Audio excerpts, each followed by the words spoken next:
So today we'll be looking at the role of absolutism and absolute monarchy in Europe in the 16 and 1700s. So when we put the idea of absolutism and absolute monarchy as our topic, right, it emerges out of a period in European history where there's greater consolidation of wealth and power within the monarchies of a couple of places. So we've looked at England in the past, and England is a good example of what is not an absolute monarchy. England does not the monarch of England, whether it's Henry VIII or Elizabeth I or whoever it is in this period, is not an absolute monarch. Parliament and the House of Commons and the Houses of Lords wield too much power and too many checks on the monarch in order for that to be the case, going back to the Magna Carta in 1215 and King John. However, in other parts of Europe, that's not the case. When we look at a place like Spain or particularly France, which will be a highlight of today's discussion, or a place like Prussia or the Holy Roman Empire, those monarchies and Russia, those monarchies are going to be much more powerful. Authority will rest much more heavily in the person of the king or the queen. So generally speaking, right, when we look at absolutism and absolute monarchy, it's a form of government in which all of the power is vested in a single ruler or other authority. Often this is a ruler of a monarchy or royal family who passes the rule through hereditary.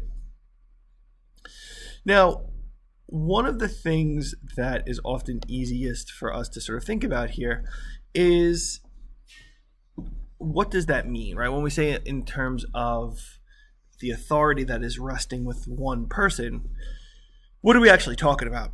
So what we're actually talking about here is the ability of the king or the queen to do four things. So just to make it easier, I usually identify these by the four letters of PICS, PICS. The king must have the ability to pacify the nobility, increase revenue, centralize a political authority, and create a standing army. So pacifying the nobility. What that basically means is making sure that the nobles have to listen to you and have to listen to what directions are given by the monarch. This is also in the case of Louis XIV of France, will make them, he will sort of humiliate them and embarrass them to, keep them sort of on his side. Increasing revenue. Obviously, being an absolute monarch or being a monarch in general is an expensive endeavor. There's going to be a lot of funds that are needed to do those things. So increasing the revenue and creating more cash flow to the monarchy is important. Centralizing political authority, basically bringing the power to you, or at least having those decisions made very close to the people who are following you. And finally, having a standing army in order to attack and do whatever you need them to do. I want to jump now to looking at probably the greatest example of an absolute monarch, and that is Louis XIV. So Louis XIV is a very long-lasting monarch. He rules France for 72 years. So it is a huge expanse of time. And he does this because he becomes king at such a young age. So Louis XIV comes to the throne as a young man upon the death of his father, Louis XIII, and he is given a regency. So a regency is a type of power sharing, I guess, where one or two people are given authority over the sort of major decisions that a king can make if the king is super young or the queen is super young, right? So because Louis was a boy of 3 when he becomes king, these leaders, these assistants, these regents have to step in and help. So we have Cardinal Richelieu for the first few years and Cardinal Mazarin for the next few. And one of the things that these two individuals are able to, these two cardinals, Richelieu and Mazarin, one of the things that they do is they take away power from the nobility. They sort of limit what the nobles are capable of doing. And that's particularly true after an event called the Fronde. So the Fronde, as more and more rights are being taken away from these nobles, there is a small outbreak of resistance to these actions in an event called the Fronde, where nobles storm the palace at one point and attack this poor boy. And again, as more and more power is being taken away from the nobles, that power then is being wrested or given to Louis XIV. Louis XIV takes the throne in his early 20s, officially as king, getting rid of his two regents. And he sees the role of the monarchy as one of increasing his own power, but also as sort of a symbol of the country, right? Which makes sense, right? The sort of more grand and beautiful that the monarchy is and the institution is, the palaces are, the better he looks. So he aims to try and make his monarchy as grand as possible, and we'll talk more about that in just a second. He continues to take power away from the nobility, and that is particularly true by something called the intendants. So these intendants were tax collectors and people who had roles out in the society, out in the world of France, in different towns and villages. And the job of these intendants was to basically to answer exclusively to Louis and make sure that tax collecting was done appropriately, and all these other pieces were done to increase his power. He moves his seat of authority to the Palace of Versailles, and I'll talk more about that in a second. The last thing he does is he takes rights away from the Protestants of France, the famous Huguenots, and he revokes a document called the Edict of Nantes, which was a religious toleration document. It was a document that gave French Protestants the ability to practice their religion, etc. So he does this, right, because he sees the France as being a place that should have only one religion, and that is obviously Catholicism for him. And this view of him, right, this view of him being an absolute monarch sort of comes from the sort of prevailing ideas of the time. So this is a document that is written during Louis's reign by a guy named Jean Dumas. And in this, right, he is talking about the power of the king and the power, sort of coming from God. Obviously a Christian God in this context, right? So he says, the sovereign power of the government should be proportionate to its mandate.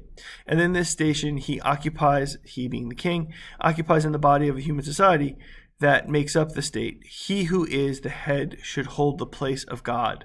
For since God is the only natural sovereign of men, their judge, their lawgiver, their king, no man can have a lawful authority over others unless he holds it from the hand of God.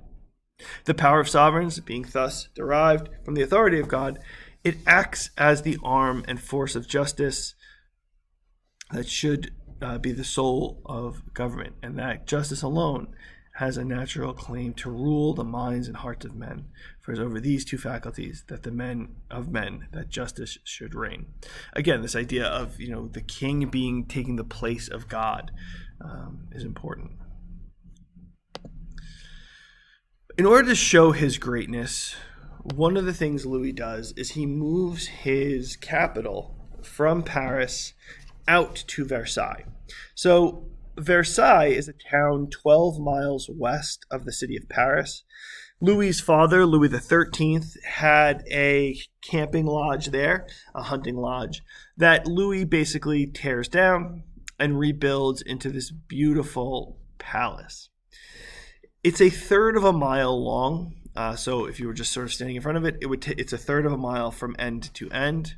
On the grounds, there are 1,400 fountains. There are 1,200 orange trees. Now, orange trees are not indigenous to this part of France. So they are being shipped in over by horse and carriage from all over France. Once the palace is up and running, it takes 60% of the royal revenue to run the palace. And this is, you might ask why that's the case. Well, one of the reasons is that Louis requires the nobles to live at Versailles for a portion of the year. It's a way to keep them close so that they can't sort of scheme and do stuff out in the provinces, but it's also a scheme to sort of humiliate them. Life at Versailles was exceptionally routine, meaning that every day there were the same events that occurred. Louis XIV was awoken by a ceremony in the morning called the Releve. And in the Releve, the highest ranking noble in the room would be required to give Louis his shirt. And then the next highest ranking would give the pants. And it was this sort of ceremony of dressing that again, sort of humiliated the people there. There was the opposite given at the end of the day called the désolé when he went to sleep. And because these nobles were really just jockeying over who could give him his clothing, again, they were sort of embarrassed on a daily basis. Louis, though, also made their life there pretty splendid. So there were plays all the time. There were tennis courts. There was ballets. There were dances. Meals were provided. So at any given time, there were about 10,000 people living at Versailles. So again, you could see why it would be so expensive to run this court. Now, the purpose of this, and I have some images here. So this is the Palace of Versailles, sort of obviously an aerial view. This is the famous Hall of Mirrors. There's a lot of mirrors on the one side, big windows on the other, so that the light sort of shines through and makes it look beautiful. The sort of fabulous ornamentation. This would be your view from the front door. Here's an image of the fountain, one of the fountains and the gardens. Again, this is fabulously wealthy. And again, the purpose of this is to sort of keep the nobility close to him. But again, this is extremely expensive. So one of the things that he has to do is raise money. So he hires a guy named Jean-Baptiste Colbert. And Colbert's job is to try and raise as much money as possible. He believes in this idea of mercantilism, that the government should use regulation to try and limit what people can buy, but hopefully drive money into the country. The idea here being that you want to sell more than you buy. So if we can sell more French products, less money will be going out. So Colbert has a couple of important ideas. One of them is to reduce tariffs so that people can trade throughout France a bit more easily. He also has a plan to make better canals and better roads and better, more accessible trade through better infrastructure. So the goal here again is to try and increase his own power and his own finances in that way. Okay, so that is France, and that is Louis the 14th. There's also other monarchies who in this period that are considered absolute monarchies. In Russia, there's Peter the Great. So Peter the Great is a member of the Romanov family, the famous family who will ultimately be ousted with the Russian Revolution in the 19 teens and 20s. Peter the Great wants to westernize Europe. Or westernize Russia. He takes a trip when he's in his teenage years, and he sees that Russia is backward relative to places like France or Austria or wherever. And his goal is he loves the Navy, so he wants to build a giant navy to try and make his country better. He wants to have people look more the part of being sort of a Western European leader. So he outlaws certain dress for the nobility in order to try and, again, make them look the part of being a Western empire, a Western country. He wants to reduce the power of the boyars. He wants to increase the power of the, increase his control, I should say, over the church. Again, trying to change the mind of people. If nobles didn't want to wear the sort of new costumes, they would have to pay a certain fine or a certain tax to do that. And just like Louis XIV, he builds himself a new capital. So the capital here is at the city of St. Petersburg, which is a place, obviously it's on the water, so his new navy can be there. So it's a helpful place for him. One final person here is Frederick the Great. So Frederick the Great is from Prussia. So looking at this map, Prussia is here, northern Germany. And Frederick the Great is a member of what is called the Hohenzollern family. Here he also wants to control the power of the monarchy or power of the nobility. So he limits for whom they can fight. So one of the things that nobles used to do is make money fighting for other countries. So he outlaws that ability. He tries to expand his own territory, having different fights. He has a battle in the province of Silesia against Maria Theresa, the Empress of Austria. Again, all of these things are trying to increase his own power, but he also brings in Enlightenment ideas. He's very good friends with Voltaire, the famous Enlightenment thinker. He promotes knowledge. He funds academies of the arts and the sciences. He builds an opera house. Again, the goal here is to try and increase the sort of social wealth of the country, the cultural wealth of the country. So absolutism is all about this idea of increasing the power of the monarchy and increasing the authority that they are given.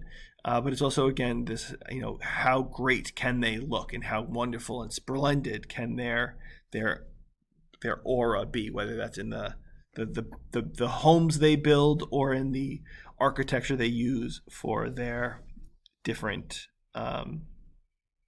projects, art, opera houses, etc.